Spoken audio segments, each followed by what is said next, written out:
Boom, boom, kaboom. Welcome back. And I do apologize to everyone for that technical difficulty. It's just some idiotness on my part, if that's even a word this morning. But yes, I'm your host, Boom, boom, kaboom. It's Newt from Newcomb. You are here. I am here. And we are all here because we are crazy about gaming. Sorry about that. I knew something was off because it's weird for people to be viewing, but not in the chat. So, we're going to share this back out. I'm sure many of you were probably, catching this just a few minutes ago. Hopefully, everybody will stroll back in here. But we were talking about Resident Evil. Shout out to Dre Venero. We got D487 Venge VB. We got RPG 88 in the show this morning. So yeah, we're going to extend the runtime here because of this issue. Yeah, I switched the setting on my videos, which I had no idea affected the chat. So yeah, it is all fixed up now. Thanks again to some of Will's friends. Give him a shout out here for that fantastic bit of information I didn't know.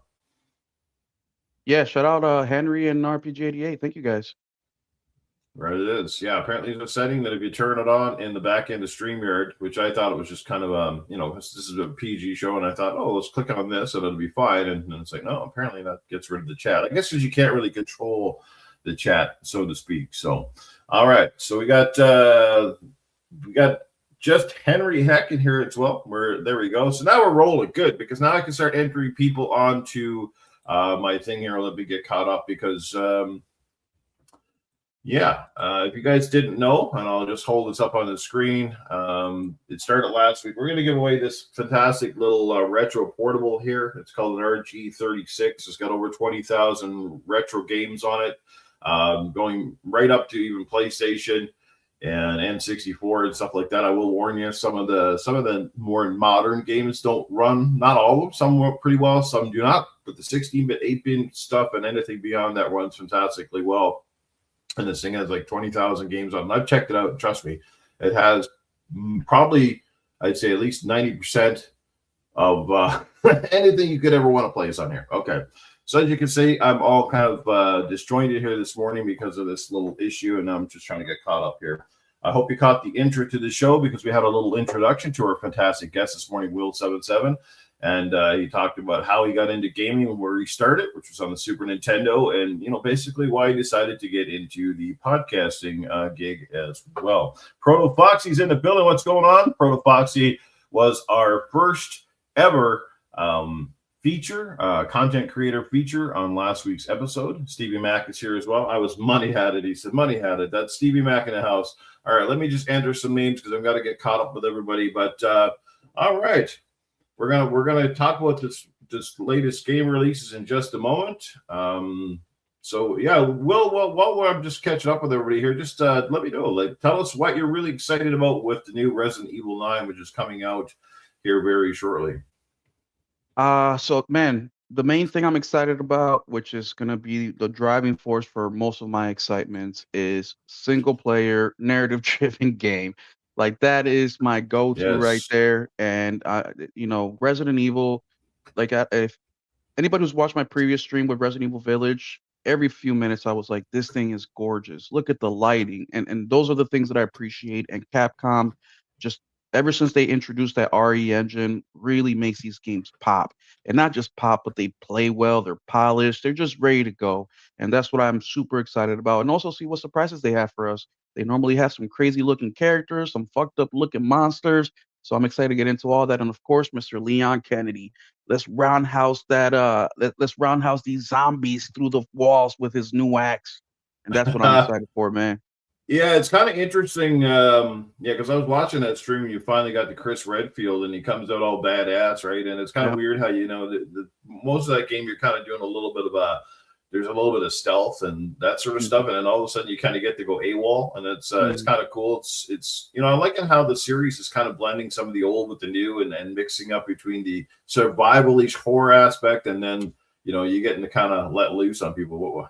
How do you how do you feel about that aesthetic overall? Like, which do you prefer? Which type of mode do you prefer? Third person, first person, that sort of thing?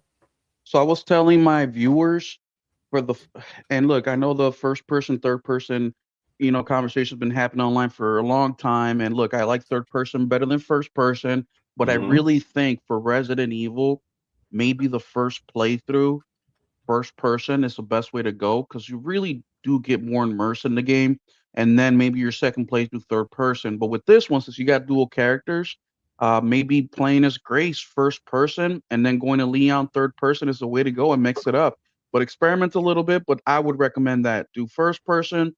Once you get the story, once you get those jump scares, once you get the experience out of the way, go third person and really take a bigger or an outside view looking in so you catch all those details around you. It's pretty cool. I think overall, from a perspective, the first person feels a bit more immersive, and definitely it's a little more scary, I think, in that mode. But third person gives you more of that action game feel, and I kind of like to see a little bit more surroundings around your shoulders and that sort of thing when you come to third person. So, but I'm kind of cool with either one. I like the fact that they're sort of giving us that option now, which is fantastic. So that's a great thing. All right, let's catch up with the chat real quick because we got Fazan9286 joining us this morning. We got Pink Pickles in the house, and the X-Man is here as well. Don't worry, I'm entering all your names right now into that draw, which won't happen until episode 5. So make sure if you're here in the chat every week, you get an extra entry, okay? Then we'll do the Wheel of Winning. All right, let's catch up with the latest game releases for the month of February here, guys. So, starting basically tomorrow, we got Goblin Sushi. That's for the PC, Circle Empires 2, and then some kind of a Fortnite, the Fall Guys Crown. So more Fortnite updates coming right there. Then on the 10th, we got the Crisol, the Theater Vitals, another PC, Xbox Series X, and PlayStation 5 title, Magenics from the PC. Then we got Reloaded over on the PC, Xbox Series X. We got the Prisoning, Fletcher's Quest. That's coming to Switch and PC. Grey Hill Incident on the Switch, and that's coming out for the 10th of February. Again, some of these dates are subject to change. This comes from the site called releases.com, so thanks to them. On February the 11th, we got Romeo is a Dead Man on the PlayStation 5 and Xbox Series X. I think that game looks pretty cool. If I remember seeing a trailer for it, and it looked pretty cool. We also got Star Sand Island on the Xbox Series X through Game Preview. Check that one out. We got Lost and Found on the PC. Suborbital Salvage. Game Spain Direct Winter. I think that's through. Oh, no, that's just like a Game Direct kind of deal. And then on the 12th, we got Yakuza 3, Dark Tides, or Yakuza Kiwami 3 and Dark Tides. Mario Tennis Fever comes out towards the end of the week as well. I know lots of people excited for that one, so if you're a Nintendo fan. We got Entropy Effect, Blaze Blue, Disciples Domination, Series X, PC, PlayStation 5, The Little Gator Game of the Dark, the Cash Cleaner Simulator. That sounds interesting. Xbox Series X, PlayStation 5, Ride 6 is coming out, PC, PlayStation 5, X Series S, Chromagun 2, Die Hard, Roadside Research, Killer in, Royalty and Legacy, Kuoki SSL, I think I pronounced that wrong probably, Rogue Point, Dear Me I Was, Sector Unknown, Ten of Hearts, Deep Rock, Pure Pool, Crimson Capes, and then after that, I think, I think that kind of ends out the week. We don't go too far because we'll be back again next Sunday with the latest game releases from around that particular time. But man, the one thing is for sure, no matter what you're playing on, and especially if you play on multiple platforms, there is no shortage of games. So like Will said at the start of the show, people need to do less talking and more gaming because we can't keep up. The backlogs just keep on growing, let me tell you. All right. Anything from those release schedule or will stick out to you? I like to dabble and dib in a lot of different shit, man. I mean, look, I just beat a game called Digging Holes, so I'm willing to play anything and everything as long as it looks interesting to me. And chat, don't let none of these bozos who talk 10 hours on YouTube about gaming but only game 2 hours tell you what to play. All right, if it looks good, look, we're all probably in our 30s here or around there. Some of us in our 20s. We've been gaming long enough to know when something looks good to us. We don't need these dudes to tell us what to play, when not to play. Screw that. Play what you think looks interesting. You never know what you're going to like. Don't be scared to experiment. Couldn't have said it any better myself. At the same time, if it looks good, give it at least a try. Put an honest effort into it. And if it's not your thing, then you move right along.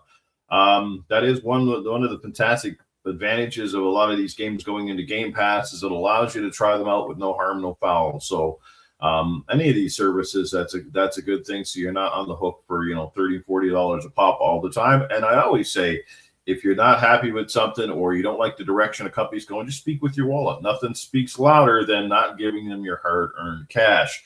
We got Lady Gamers 1980 in the house. We got the Axeman is here as well. Don't worry, I'm just adding these names to the list here. I don't want to get caught up. It's easy for the chat to get too fast, and then I forget to put you on the list here. So, yeah, but the month of March is going to be crazy. Yeah, with it gets crazy after this one. Really crazy. Who did I miss here? The Axeman. All right. Cool. I think we're caught up again here. Good stuff, guys. All right. So yeah, we're going to get to the first topic of the morning, and it's kind of a big one. I think this came out of left field. Now I know, Will, you are certainly one of the biggest Horizon fans that I can think of, and I'm right up there. I mean, I'm probably not as diehard as you, but I'm up there. I love the franchise. I love what Guerrilla Games are doing. So they're bringing out a new game here, which I don't think anybody even knew about. I don't think it was just like basically shared with us. Just recently, but I'm going to bring it up on the screen here for everybody to see if you're not aware. And they're coming out with a new game here, and it is called Horizon Hunter's Gathering, okay, which is apparently a cooperative action game set obviously in the world of Horizon that we know and love. In the trailer, you see obviously Aloy and Rost. I think is this Rost? No, Elrond. I forget his name, but you know the guy with the big mutt chops on his face. They come out Aaron. at the start, and then Aaron, and then you get to see like a whole new cast of characters, obviously with a lot of diverse and sort of weird designs. And I mean, it's first of all, did this announcement catch you off guard? Because it certainly caught me off guard, and I'm still trying to make my official what to think about all. So what's your take on this? And certainly. The art style, where they're going with this, and ultimately, do we think that Sony will have a hit or miss with this one? Yeah, so I think you guys are going to find out a lot about me when I tell you guys what I think about all this. So number one, we knew that they were working on this. We even had some leaked art style that came out. I believe if it wasn't last year, 2025, it was 2024. And I felt the same way then than I do now about the art style. I am not in love with it. I think it looks too much like other games. I just don't, I'm not in love with it. But gameplay is king in my opinion, right? And I checked out the 9-minute video that they did explaining things, and I'm not the type to dismiss a game right away. I've never done that. Even with Concord, I didn't do that, and with all the other games they're comparing it to. Hell, I just played and beat Gollum last week because I wanted to find out for myself. That's the type of gamer that I am. So this has not surprised me that it was coming, but it surprised me how it did come out on a Thursday morning out of nowhere. I didn't even know. Shout out to RPG88, who's the one who told me, "What do you think of Hunter's Gathering?" I'm like, "What?" And I went ahead and take a look. The things that kind of from immediate reaction was like, "What the hell, man? I do not like this art style." I also don't really like live service games. I think they're the evil of this world. But co-op PvE games, it's a better pill to swallow. I'm glad that they are going to include story in here. You can play this by yourself if you want to. That's great. You do not need friends if you don't want to. It also has a story. The lore is going to be canon. So those are things that really interested me. And of course, the gameplay looked phenomenal. And I already have a crew, which is shout out to them. They're here today, RPG88 and Henry Hegg. We're going to dive in here. We even signed up for the beta. Hopefully we can get a chance to play it. But this is very unusual. Sony doesn't really do this isn't early access, but playtesting a whole lot. So the fact that they're bringing us in early and they're letting us know, hey, this is not finished, but we really want your input. We're going to start to do some playtesting later this year. I find that cool. The one thing I don't like about this thing, the biggest thing outside from the art style, is what about Horizon 3? Is this game going to delay that game? Is this game going to slow that stuff down? Those are my questions. And if it is, that pisses me the hell off. Yeah, that is a fantastic question. I'm right there with you, Will. Like, I mean, we obviously know and hope for Horizon 3. Anybody that loves that franchise is in the same boat as we are. And we know how this can sometimes work. if Hunter's Gathering fails to hit an audience, we might see, things ramp up on the production of Horizon 3. But if Hunter's Gathering turns out to be a diamond in the rough, say the next hit, then what we could potentially see is them devoting more resources to this game, and it ends up kind of hitting the back burner. And I'm going to give you a great example of that. Think of what Apex Legends, right? We're all waiting for a Titanfall 3 to happen, but it hasn't happened yet. It's an amazing game. I haven't heard a single person say that they didn't want a Titanfall 3, but guess what? Where is it? We don't have one. And they keep the scene, updating, adding resources to Apex Legends. And here we are waiting for, so either they, maybe they have a different team, or they branched off into different teams for Horizon. We don't know. It's obviously Guerrilla, but we know that these studios sometimes are massive and they sort of have teams within teams. Well, we don't know, is this the whole studio thing, or is they cast aside about 100 people from the people to bring this together? I don't know.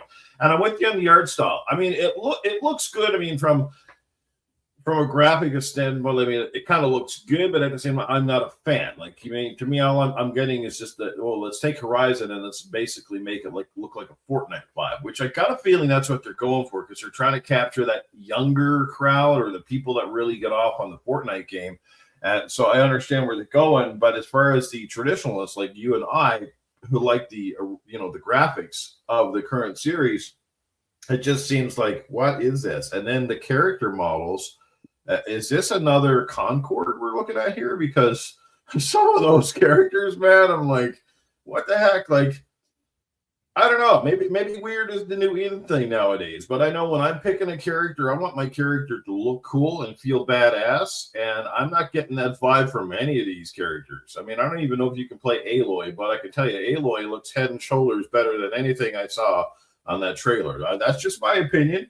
And I want to get the opinion from people in the chat as well. Chat, let me know, how are you feeling about this particular thing? I mean, if you like, I can play the trailer for you if you guys want to see that, and then you can give us your take if you haven't seen it already. So, And also, Noof, a little bit more info on this too. So, PlayStation did with this what I've been wanting them to do for a long time, and what I mean by that is this was a team on the side that created this, and as the game that's got great. further along, and they Mhm. started throwing more resources, which is something I've been saying PlayStation needs to do for a very long time. Let's not act like PlayStation does not have the resources. But the thing that has me concerned about the third Horizon game is, at this point, Hunter's Gather is all hands on deck. You know what I mean? The game is too close to release, so doesn't matter Mhm. if they're working on a third Horizon game, doesn't matter how far along they are. As many people as they can get into that game to finish it up, that's what Yeah. they're gonna do, right? So that's Mhm. where my concern is. And yes, it could be a side project, it could be the side dish, but at the end of the day, logic says that when you have a studio, I think Gorilla has anywhere between 400 to 600 people, could be a little bit Yeah. more, I don't know. But when you have that many people, of course things are going to get put to the side. Hell, CD Project Mhm. Red puts people to the side to work on other projects that are close to finishing up, and they have Mhm. way more than that. So that is Mhm. my concern, just because this isn't my cup of tea. And I want Right. to dig into a little something else before we pass it back to you, Noof, if you don't mind, is My God. there's a whole bunch of people online talking about how Sony needs to create, and we're not sure this is a live service game, right? We don't know if there's going to be monetization. We don't know none of that, but we're just going to assume real quick that people say that PlayStation need these live service games to survive, right? They need to make that Fortnite money. No, the Mhm. fuck they don't. This last year, PlayStation made more money than they ever have in history of the PlayStation brand, and they only released one first party game. One. Mhm. So don't sit here and tell me and blow smoke up my ass that PlayStation needs to do live service games like this in order to survive. They don't. And they're doing just well. That's it. Sorry to get all excited about that, but man, it just gets on my nerves. Well, I agree, and I disagree to a certain extent. Okay, and I'm going to give you my two sides on this. All right. So first of all, yes, Sony doesn't need them to survive. That is a fact.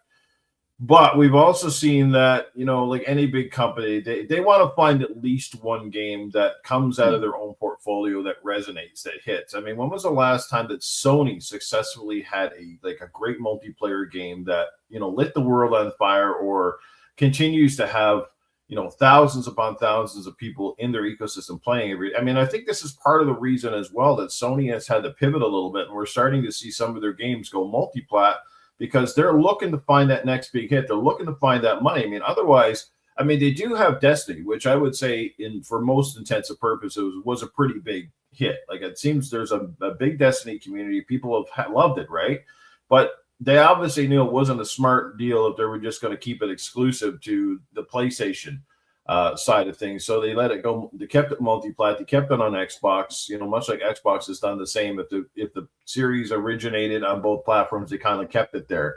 I think there's room for them to grow in this market. But the crazy part is too, if this game say does not resonate and fails, how many times is Sony going to toss money at the wall or darts at the board, yeah. to try to find that next big thing? That is the key because they're not going to stop making single player stuff. But you know what? It's a crying shame, and it's a crime to humanity. Let's take Astrobot. Astrobot Game of the Year, probably one of the best platforming games I have ever played in my life. And this game did not sell 3 million units across over 90 something million PlayStation shipped. And to me, that's like, who failed where? Was it marketing? Are people just like, is it just diehard people or old school platform fans that bought this game? I mean, I bought it. And I know most of my friends bought it, but that's really weird, like that a game of that magnitude with that much love and attention to detail coming out, not broken either, by the way. That's all it gets. And you could put out the lamest Mario game in the world. You just put Mario on the cover and it'll sell, 5-10 million copies easy. But Astrobot didn't get the love. I'm not saying it did poorly. I mean, we're probably going to get another sequel potentially, but I think it's just, I don't know how you feel on that, but that's where I'm at with Sony. They don't need it, like you said. And as long as they don't get sidetracked, as long as they don't keep chasing the carrot in the left when they've already got the vault of carrots on the right, you know what I mean? That's the key. And like Lady Gamer said in the chat, no, the Gorilla's not all of a sudden going to turn into a live service No. studio by any means. They're still going to continue to do what they love. I mean, heck, I'm waiting for a Killzone, please. I don't know about the rest of you guys, but please bring back Killzone. I love that game, love that franchise. Yeah, Shadowfall was a little bit of a miss, but just because you stumble doesn't mean you got to fall. We saw that with Halo too. So you don't just kill off something just because, oh, well, one game does not resonate. Sometimes that's got to do with timing, marketing, and anytime you launch a new game on a brand new console, you got to know it's gonna hit differently because the PS4 had no adoption when Shadowfall came out. Like, it was new. So any game that comes out in the first 2 years of a console's life cycle, it's going to obviously not hit mass consumption, right? So, but any further thoughts on that though? It seems like the chat really digging this game. That's all I Yeah. know. They're yeah. And a lot of people are just the hate we see in social media, right? We haven't played this game. We can't make a educated opinion quite yet. It's just all hearsay, she say. But the last thing I'll say, Newfis, PlayStation does have successful live service game, which is Mm-hmm. shout out to Henry, said it before I could, is Yeah. GT7. They also have Helldivers that came out 2 years ago. They have MLB The Show, which is still going strong. So they do have some live service stuff out there. True. GT7 is the biggest one, and it's been going strong for decades. But Mm-hmm. the other thing I was gonna say is Astrobot. The reason Astrobot didn't sell more than a couple million and Mario does is because the PlayStation gamer is used to what? The Ghost of Tsushimas, the Horizons, the God of Right. Wars. You put one of those out, I mean, hell, Horizon just with 2 games have sold 40 million. All right. The Yeah. the first God of War in 2018 that sold more, got more copies than all the first 3 God of Wars combined. Okay, so the PlayStation gamer is expecting a certain type of game, and you have to grow that gamer base if you want to bring in something like an Astrobot or like this Hunter Gatherers game. It's not just going to happen overnight unless, like you said, it's a big success. So it's all about being consistent with it, coming out with games and growing that side of the gamer space or customer base. Well said. Well said. Shout out to the chat again. Henry Heck, indeed, coming in with some fantastic opinions. Like I said, they do have the MLB Helldivers. We got, my name is Captain Ketches here with us as well. Good to see you. We've got Matty Burns, 4171. What's going on, brother? Good to see you as well. Spider-Man, 35666 is in the house. One of my longtime buddies right there. We got RWK is in the house as well. Good to see you, RWK. So thanks for everybody for coming in. And don't forget, your names are getting entered to win that fantastic little Game Boy-like retro console. So looking forward to seeing who will win that in a couple of weeks' time. And yeah, but like I said, Sony got to stick to what they know. And I think the big thing overall, I think this is not just a Sony thing, it goes for any studio, is try to get the budgets down and try to reduce the amount of time. Because I think that's the problem the game industry largely faces, is that these big AAA games are taking, excess of 5 years. They're, usually $200 million plus. It's a big gamble. These are big gambles when they come out and they fail. Unlike the movie industry sometimes, where you can have, say, a smaller budget flick, you spend $30 million to make it, it comes out and, does $200 or $300 million out of the box office or through streaming or whatever. That is the flip side of gaming versus movies, is that, they're both amazing platforms, but gaming is just so time intensive and takes up a lot of resources, costs a shit ton of money. And there is really no guarantee that something is going to come out and it's going to be a hit. And there's a lot that goes behind it. And I think YouTubers help too, but we also could do a lot of games a disservice, because like you said, Will, there's a lot of people that could spend 40 hours a week podcasting and they talk about every game under the sun, but they never play a game. And if there's one thing that I don't like to do, and I'm not here to do it, I'm not certainly doing that to this game. I'm not here to tell people not to buy this game. I'm not here to tell people it's crap or anything, because I haven't played it, and that's how I roll. I don't give an honest opinion on anything. I might say it's not for me, like I'm not really excited about it, and that's fine, but I'm not going to say don't buy it or this game is crap just because it doesn't fall into something that I like. I'd rather take a Horizon 3 any day over this game, but when it comes out, if it's priced right or if it's free to play, maybe I'll jump on with you and a few buddies and we'll see how it works out. Maybe I gave Fortnite a try, that proved me wrong. Not the build mode, though, mind you. I can't do build mode. Try that. Fuck the build. No, but I did get into Fortnite with my buddy because he kept playing it so much that I said, I'm going to have to play this game, because my buddy is a diehard sports game fan. Shout out to Seamus Kelly. And I knew when all of a sudden he started playing this game day in, day out, I said, got to be something to this, because he normally doesn't like shooters. And he was playing it. I said, I'm going to try it. Usually I'll jump in and try it. So sure enough, I tried it, turned off that no build mode, and I was like, yeah, you know what? Fortnite is actually a good bit of fun. If overpriced DLC, absolutely. But you know what? I don't even spend much money on that stuff. I buy one or two skins that I really like just so I can have some variety, and away we go. Yeah, there we have it. So, yeah. Well said. Well said, Noof. Yeah, no, I don't. I think any of us, any reasonable gamers, should not be like, dissing anything they haven't tried. You can say, yeah, I don't buy it. It just doesn't look good to me. We know what we like. We've all been around this block long enough to know we either like first-person shooters or we like third-person or we like action adventure. And I'm with you, Will. I'll take a great story-based narrative game any day of the week. Games like Cyberpunk or games like The Witcher or games like Horizon or Mass Effect. I love Mass Effect. I can't wait for the new one. One of my favorite trilogies of all time. Super excited for the new Fable game coming out. Yeah. Oh my god, it's amazing. Yeah. So I'll be right there with all that. I have a saying that I've used in my life personally, because I used to be a ball and gun type of gamer too for so many years of my life. And the saying is, look for reasons to play a game and stop looking for reasons to not play a game. Right? Instead of complaining about the art style, instead of complaining, oh, it doesn't have a gun, start looking at it from the other way. And I apply that in my life as well. Hey, my car's a shitty shit box, but guess what? I can still get to work. I can still go to the grocery store. Hey, it may not have the character I want, but hey, the combat looks cool. This looks cool. And I think if you change that perspective, you're going to find a lot more options to play than just sitting there waiting for the 2 or 3 games a year that you're looking forward to and get disappointed when they don't come. Amen. Man, I got a guy on the podcast this morning that can certainly speak with lots of reason. I like this. This is good. Level-headed people that can articulate, but they're just not so full of themselves that the air around them smells like manure. Uh, what's going on? We got the one, the only, the game complainers is here. He's probably just getting up out of bed. It's like, damn, podcast is on.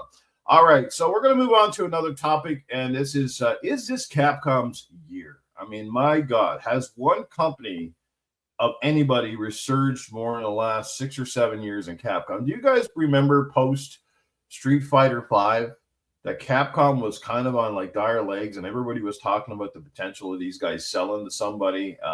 They were just miss after miss, and all of a sudden, they started listening to fans. They started bringing back franchises we know and love. They started doubling down on stuff that really makes them a ton of money. Obviously, they're killing it with the Monster Hunter franchise. See again, Monster Hunter games. I'm not a big fan. I have one of them. I never really got into it, but people love them. They're absolutely massive. Resident Evil speaks for itself. One of the longest running game franchises in history. It's out there and it continues to deliver, and it's amazing because they took a huge gamble with Resident Evil 7. Will, you'd probably have to admit that when Yep. they did 7 and they changed that perspective and they kind of went back to sort of a prequelized story leading into the events up to Raccoon City. You're just kind of like, man, this is a big gamble here. This is either going to win a lot of new fans over or turn a lot of people off. Based on sales and where the franchise has gone, I'd say they won more than they lost. And now that's kind of bringing out the best of both worlds. But Capcom has resurged, and now we got Resident Evil 9 Requiem on the precipice of coming out, and Pragmata as well. I don't know if you guys tried that demo, but I thought it was pretty cool. It took me a few minutes to start to feel it, but let me tell you, by the time I wrapped the demo, and I've only played it once, I'm going to go back and do it again. I was like, you know what? They might have another hit on their hands. And my God, I played it on the Switch 2, like the little Switch 2. Man, let me tell you, it can do that thing. That thing ran that game pretty damn well. I was like, man, I don't know, but you know what? Switch 2 is surprising the heck out of me, and third parties are putting some love in, so bring it. I'm all for it. I'm right here, baby. Will, what do you think about Capcom? Is this your year? Right now we know they got Resident Evil. We know we're going to have Pragmata. Later in the year, we got Onimusha 2, not to mention potential remakes of some of the old Resident Evil franchises, which there's a lot of words going around that Code Veronica is in that remake phase as well. So what's your take? Yeah, I mean, look, I've never really, third party publishers have never been my how do you say that? Like the thing that I talk about or look forward to Mm-hmm. the most. They're kind of like the side dish to the main, right? But in my opinion, PlayStation has been lacking hard in the last couple of years in production. I mean, they're taking their sweet time, and I honestly blame Xbox for this. There's no competition, so why go ahead and release, 3 or 4 games a year when you're competing against yourself? So, Mm-hmm. um, but because of that, I have been turning towards third party. And when I Mm-hmm. think third party, Capcom comes to the top of my list. These dudes, not only are they pushing out games, but they're also high quality games. The populace enjoys them. I mean, it's very rare that you see a game that Capcom comes out with that people dislike in mass or talk negatively about. And I'm excited. And Capcom is doing something that PlayStation should be doing. They try to do, but they just don't do it correctly. They go back and dig into that IP that has helped them grow, success. The Resident Evil games, the remakes they done. They go back into the, 1998 and pull out Resident Evil 2 to bring it to today. PlayStation digs into 2017 and pulls out a game today. They do the same thing, just not far enough. So this year, I am excited for what's to come. I don't like everything they do, right? I don't like Monster Hunter Wilds. I tried that, but they still got Mm-hmm. content and the people love it. And guess what? They're gonna be fed throughout the year, right? Street Yeah. Fighter. It wasn't my bag, right? I missed the Street Fighter of the Super Nintendo, but guess what? They got more content for the people that dig it. They're in their bag. Pragmata, I will criticize them about that a little bit because how you gonna Mm-hmm. drop the demo on PC and not on console? But I give them a little bit of grace because they delayed the game a couple times, right? So maybe that was it. They're giving us what they can, and maybe they had it on PC first, and then console just came out this week. Which hey, I everybody go check it out. But that's another one where I was surprised. They're trying something new. They're trying something different, and guess what? It feels good. I thought the hacking was gonna be messed up or complicated, and it doesn't. It flows right in. And shout out to Nate, a friend of me of the channel of my channel. He told me the game plays good. Check it out. And I did on PC first to show Mhm. everybody, and then on PlayStation. But yeah, I'm super hyped for what they're gonna do this year. And I don't know if Pragmata's gonna be, the next big hit. I just don't think so quite yet. But it's gonna be a successful game. I think that for sure. Yeah, it's always hard to tell, how a new IP is going to go. But it seems like the demo has been resonating with most people that have played it. And I want to go back and play it again. Apparently, there's, even the demo, they let you do multiple playthroughs, and you can get some kind of artwork or whatever that the young girl has at the end. So there's, I guess, even reasons to go back and revisit it and just try to figure out things maybe you didn't do. I don't know. Capcom is definitely killing it. There is no question about that. So kudos to them and all of their studios. Super looking forward to whatever's coming down the pipe. Okay. So I think everybody in the chat pretty excited about stuff. Like I said, can't wait for Resident Evil. That is coming out here anytime now. I want to talk about something else we're starting to see a lot of, and it's kind of bearing its ugly head, and it's something I'm not a real big fan of in this industry right now. I get why people are doing it, but at the same time, I don't understand why the full price stuff is doing it. And I'm going to refer to, I'm talking about overpriced DLC. Okay, and the latest offender to me personally, and I'm not trying to be negative on this, guys and gals, and everybody in the chat. You know what I mean? I want to keep the show upbeat and stuff like that, but like it's kind of a bummer. Like I just saw a video this morning back in the N64 era, right? When wrestling games were kind of peak, we had WCW versus NWO, and there was the WWE games and everything else. I mean, you bought the game, you spent full price, and pretty much the majority of the stuff in the game was on the game, and it was there for you to unlock by rewarding you for playing.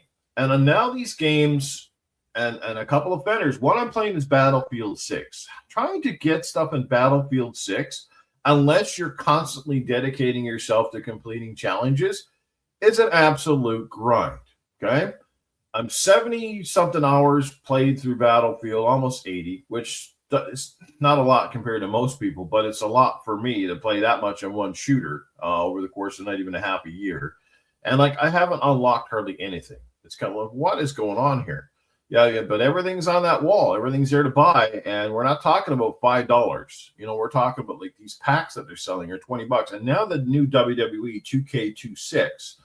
I don't know if you guys have been seeing this, but obviously they're playing on the heartstrings of the old WWE fans with the new the Attitude Era editions. All the old school wrestlers, things like The Rock and Mankind and Hulk Hogan, and the list kind of goes on, and D-Generation X. But do you see the price of this thing? It's like crazy. Like to get the collector's edition here, or what is the Ultimate Edition? There's like 4 editions, I think, of this game. Like it's over $200 in Canada, right? And it's like everybody's starting to do this now. It's like we're already paying $90 for the base game, and you're basically cutting half of your content so you can resell it. Like I will, are companies really thinking that we're this stupid or this gullible, or what's the deal? Because I think a lot, and there's multiple offenders here on this, but they're just kind of taking us to lunch. The shooting games, Call of Duty's been at it, Fortnite has been an offender. Like the list goes on, and I'm not talking. It's okay to give people new content and DLC, but my God, the prices on this stuff is ridiculous. What's your Yeah, take? I don't. Those games aren't for me. They're not priced for me. They're not for me in general. I play games for the single player content of it. To me, if you're gonna have a live service aspect to the game, then it should be free. But that's my opinion. And also, I think these games are more geared towards the casual who's only Mhm. going to buy 1 to 3 games per year, where they're going to invest all that money into the one game they do play every single day. So if you're a 2K player or you're a freaking WWE player, then yeah, you're probably going to buy a lot of that stuff because that's the game that you play most of the year. We play so many other games, so when we see a $30, pack of skins or something, we just say, "Hey, we're gonna go ahead and buy the next little indie title that looks way interesting that I'm gonna get 15, 20 hours gameplay out of it." So that's my opinion. I just don't dabble in it. I Right. refuse to because there's nothing there for me, and I know better, and I'm going through that phase right now with my son, right? He's asking me Hmm. for a skin pack every week or two of them, and I try to Yeah. bring logic to him, like, hey, is this something that you're gonna get use out of more than just staring or looking pretty, right? Hmm. So Hmm. that's where I'm at with that noof. I just don't dabble in it. Now I will go ahead and buy, like, for example, Cult of the Lamb just released expansion for Hmm. $18.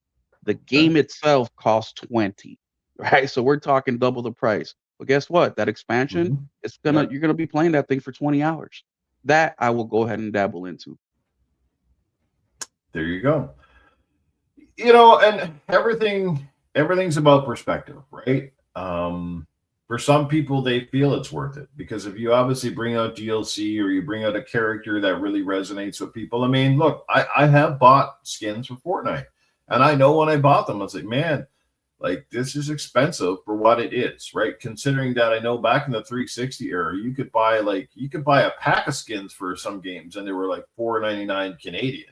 And now 4.99 doesn't get you nothing. And to top it off, and this is probably my biggest kicker, guys. And I don't mean to be, like I said, a negative Nancy here, but you all have to agree with me. This is nuts.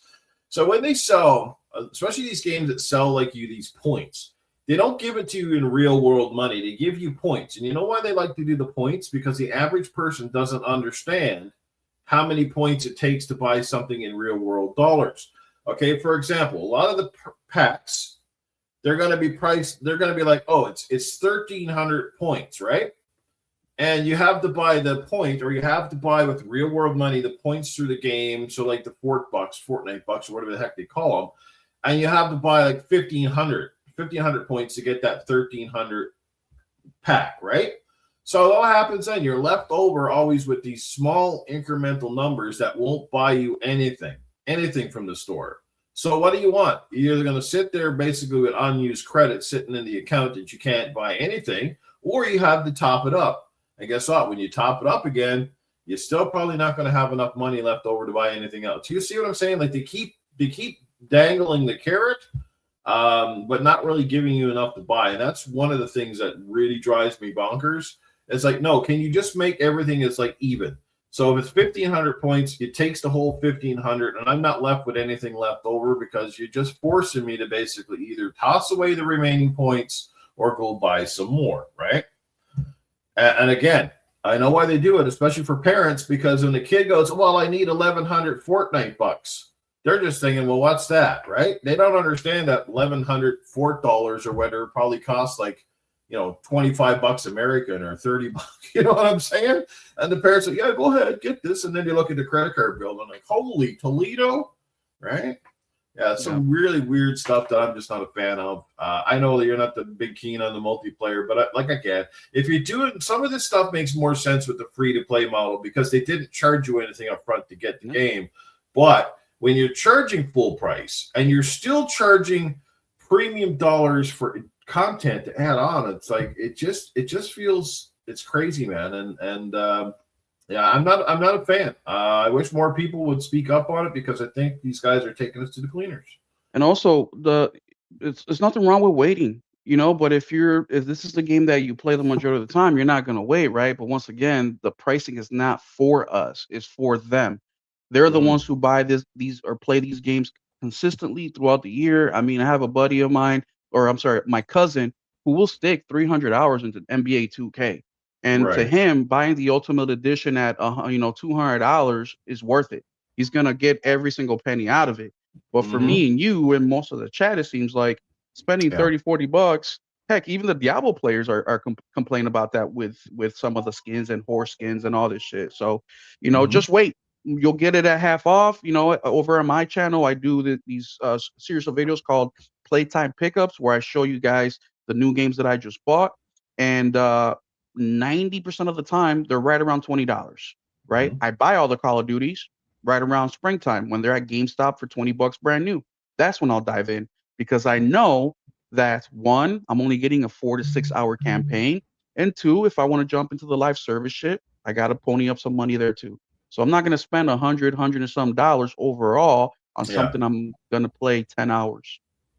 Wholeheartedly, and I'm with you. Again, for people that they're not gamers like us that play 20 or 30 different types of games a year. They kind of have that. They stick to one, two, three, maybe three games is really all they invest in every year. We all got friends who do that. That they have that one or two games, and that's really all they play. I see it all the time. I see the same people playing NBA. I see the same people playing the FIFA, and they kind of and that's what they're playing. Like 90% of the time, you don't see them playing Horizon or Uncharted or anything else. They're just playing those games. So, I mean, to them, I guess if that's their investment, it makes more sense. To me, again, it doesn't give the right though, right? Regardless of how much they love the game, really, like the companies need to be a little bit more like sympathetic, I guess you could say. Like they just treat us like bank accounts.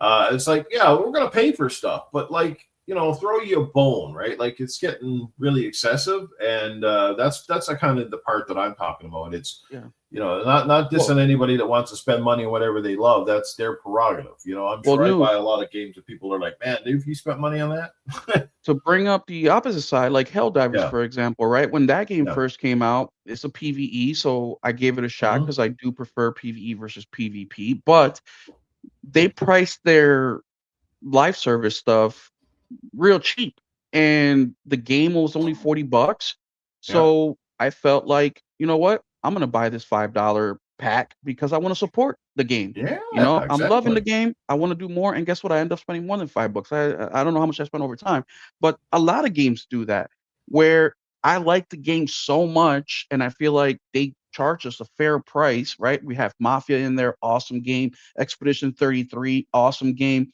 and they keep giving us free content with that stuff. Look yeah, at No Man's Sky, right? These guys have been supplying you with free content for years. It's gotten to the point where people are begging them to give them money, right? So there's a yeah, right way of doing things and a wrong way of doing things, but speak with your wallet, guys, because they will take you to the cleaners. And once again, they want to charge you for all their mistakes. They want to charge you for mismanaging, game production. They want to charge yeah, you for taking 10 years to make a game instead of the 5, 6 years that is, I don't want to say industry standard, but that a lot of yeah, games do instead. So don't pay for their mistakes. Let them earn that money. exactly, exactly. No, you couldn't have said it any better. Again, games like Helldivers are the exception to the rule and not the norm, unfortunately. But yeah, support the smaller devs too when they're doing things right. They're giving you games that come out that aren't broken, and support them whenever you can. When you like something, get behind it, and know that you're actually getting a bit of a deal. Or there's some of those companies too that do give you various freebies and add-ons and stuff like that just for being a loyal customer and sticking with them. And I think that's fantastic. Shout out to the chat once again. We got Apex NYC in the building. So salute Newfound chat. Good morning, RWK88 hanging out. My name is Captain Catch here as well. The game complainers and my good personal buddy Seamus Kelly 1180 is in the chat. Good morning, Seamus. I hope you're doing well. And speaking of Seamus, this is the guy I referred to you earlier that kind of got me on the Fortnite kick after he played it religiously, and I said something's got to be up. So last night too, by the way, guys, I just wanted to share it with you because it was so cool. Myself, Seamus, and two of my other good friends, we actually had something we haven't done in years, and we actually had a game day in my house, and we were playing on the OG Xbox. We had the 4 controllers hooked up, and we were playing none other than Halo 2, and my God, you know what? If you can get past the fact that the game is at 1080p and the graphics are, kind of age, and we're talking about the original, not the Master Chief Collection stuff, but the original. We had an absolute fantastic time last night. We went back and played a bunch of older style games and had an absolute blast. Man, I really missed those days. I missed those days of hanging out with your buddies, eating pizza, and playing games without 5 billion updates. It's kind of funny because, you have the Xbox, you pop the game in and it just damn played. And now everything else that I played after that last night, every game that I booted up, okay, with my buddies after Halo last night, guess what? Update. I'm like, this is ridiculous. What is going on? So crazy stuff. We got our first super chat coming in. Will, I don't know if you want to read that one out. It looks like £2 coming in from Captain Catch. Yeah, Captain Catch. Oh yeah. Thank you for the $2 super chat, Captain. Catch, and thank you for being here. Everybody, thank you guys for being here on this beautiful Sunday morning. Once again, a little early for Will. I streamed till about 2 in the morning last night or midnight, I forget. But I'm happy to be here. You guys have been amazing. Thank you for hearing me out. And of course, the new Nukem in the house. Well, you got your coffee, right? You're caffeinated, correct? Got my coffee, I got my water. I'm all set, man. Bro, I can't function unless I'm sipping on a coffee here. You know what I mean? It just I don't know what it is. And a good bottle of Monster never goes away. That's my favorite energy drink of choice, and I'm not paid to say that. That is hands down my favorite energy drink is Monster Energy drinks. Monster, hey, I'm right here, man. If you guys need a sponsor. Yeah, I got into Monster when I was deployed in the Middle East, man. It's the best energy drink out there.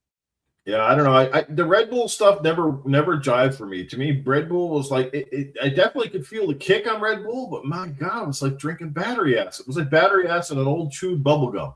Yeah, that's exactly. Monster's got the flavors. You're right. It does has the kick, but also if you grew up playing the shooter box, the Xbox 360, come on now. That's what we had was Monster, Mountain Dew, and Halo, baby. That's it. Yeah, the Monster, the Mountain Dew, and the Halo. Yeah, the old orange fingers syndrome too for some guys. Hey, the bag of cheesies. I have a great joke, but I can't tell it on this show because this isn't Gaming After Dark anymore. So, yeah, Monster Pacific Punch is the best. Try that flavor. I don't know if I've had that one yet. I like the it's their orange creamsicle style flavor one is really good. And I think they're under the same brand, but it's Reign Energy Drinks, REIGN.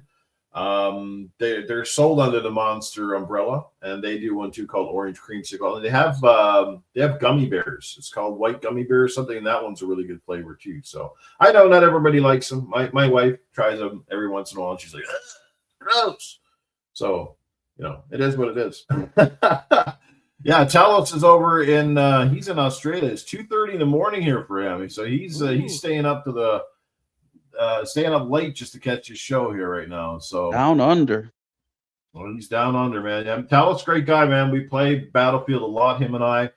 Get our ass kicked more often than not, but you know what? We have a great time doing it. So that's all that matters. That's all that matters, man. Just having fun with friends and going out there and having a good time. All right, so we're basically coming to the end of the show. Again, I do apologize for having to restart today, guys. Apparently, I had a setting in my YouTube that interfered with the chat, and I'm thinking, I know there's people watching the show. I could see the numbers, but I couldn't see the names. And I'm like, well, that's kind of, that's kind of going against the whole trying to win that thing if I can't add you to the list. And don't worry, I have got everybody's name that's been in the chat this morning on the latest list. And so if you were here last week, now you will already have 2 entries, and we'll have 2 more weeks to get those entries in. So show up for the next couple of podcasts. But we're going to get ready to basically close the show as we are definitely hitting that hour timeline, which is kind of a goal for this to keep it short and sweet. But we are here to pronounce Community Game Night. This is going to be a doozy. So we're going to go ahead with Community Game Night again next Sunday, not today, but next Sunday. And we're going to hang out and we're going to play some Gears of War 5. So next Sunday night, guys, all you Gears heads in the chat, yeah, we haven't done that one for quite some time. So next Sunday, we might have something else too, but right now I've just got Gears 5 on the docket. Hopefully you still have it installed on your hard drive.